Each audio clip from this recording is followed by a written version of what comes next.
The audience gets a sort of summary of the present day through the Bellwood radio, which incorporates more of Ben's hometown of Bellwood into the narrative and gives it more character, like you feel that it's a real place with a radio station and other qualities. After seeing some of Ben's highest highs, we, immediately after, cut to Ben on a bus, which highly contrasts the opening and how mundane it is. This, coupled with Ben wearing a regular-looking watch in the place of the Omnitrix, puts his hero career into question for the audience. It's meant to raise questions and create interest in this older Ben. In this world with futuristic tech like hoverboards, the demand for buses are decreasing, so to push against that, they've been sponsored by Mr. Smoothies, which makes their new flavor exclusive to public transport. This extra bit of lore, again, helps give character to the town, and I just thought it was fun to add. Here we see Ben casually walking the streets with no one recognizing him since, as stated on the Bellwood radio, no one has seen his face since he was a teenager. Here we see future Ben's trademark future headquarters, but you'll notice that A, the tower is under construction, and B, that here it's located in the middle of the city opposed to near the Grand Canyon. The construction is representative of Ben transitioning into that stage of his life and his superhero career, and it being located in a different area is just a detail to show that this world isn't the exact same as the past series. We also see this through other altered details and designs in the movie if you look for them.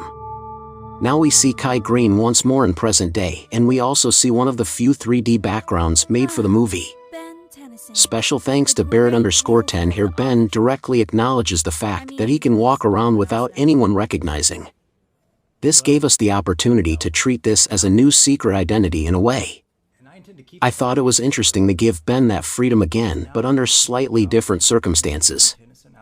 Ben after this also briefly mentions that he plans to see Gwen again, like Kai said, indicating that they may have crossed paths again in between the flashbacks and present day.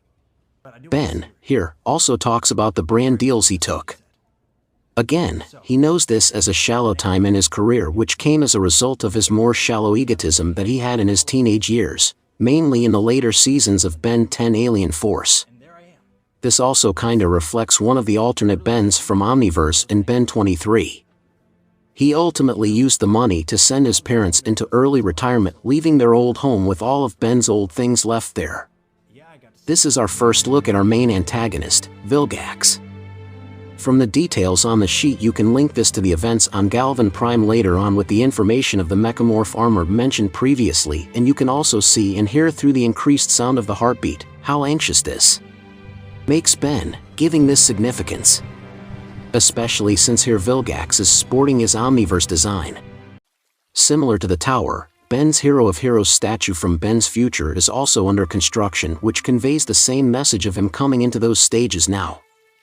We see this same 3D model in the beginning on his iPad being designed by Ben himself. This was originally expanded upon further in a deleted scene where Ben mentions that he originally wanted to be a games designer if it weren't for his hero life interfering. Ben and Gwen are the heart of this movie. Them meeting again was a very touching moment, and you can tell by their expressions alone that it was the first time in a long time. You see here after the hug, Gwen uses magic to create a mental link between her and Ben so they stay connected and she can find him again, knowing that he tends to disappear and move sporadically. This scene is also good for establishing where both characters currently are in present day. Ben mentions Gwen working a job in SMI, which stands for Societal Magic Integration, and talks about how being a hero has pretty much consumed him. Here you can tell he's somewhat envious of Gwen in this case. This scene, originally, introduced an entire unused side plot of Ben's issues manifesting in issues with the Omnitrix, affecting his actual DNA. This was ultimately cut because I didn't want to make another Ben 10 story where the Omnitrix malfunctions for the 10th time. Many other Ben 10 movies make that the main focus, and I wanted to deviate from that. Now in comes 7-7 to interrupt the moment before Ben and Gwen can talk about the inciting event, which at this point was unknown to anyone watching. Here we see Ben's first on-screen transformation. For this effect I partially imitated the series transformations with the green backgrounds, but also integrated electric, lightning effects. The choice just felt right, to be honest, and it made it seem more like this device is generating tons of energy to perform this task. The Omnitrix itself doesn't have a visible dial and is more like a flat screen in this. The dial resides underneath and comes out and travels around the body with these metal straps to form the badge. This is the longest transformation as it is the first one we see, so it needs the most attention with the most angles and details of how the transformations work within this world, as each series tries its own interpretation. Now we finally see the first action scene of the movie.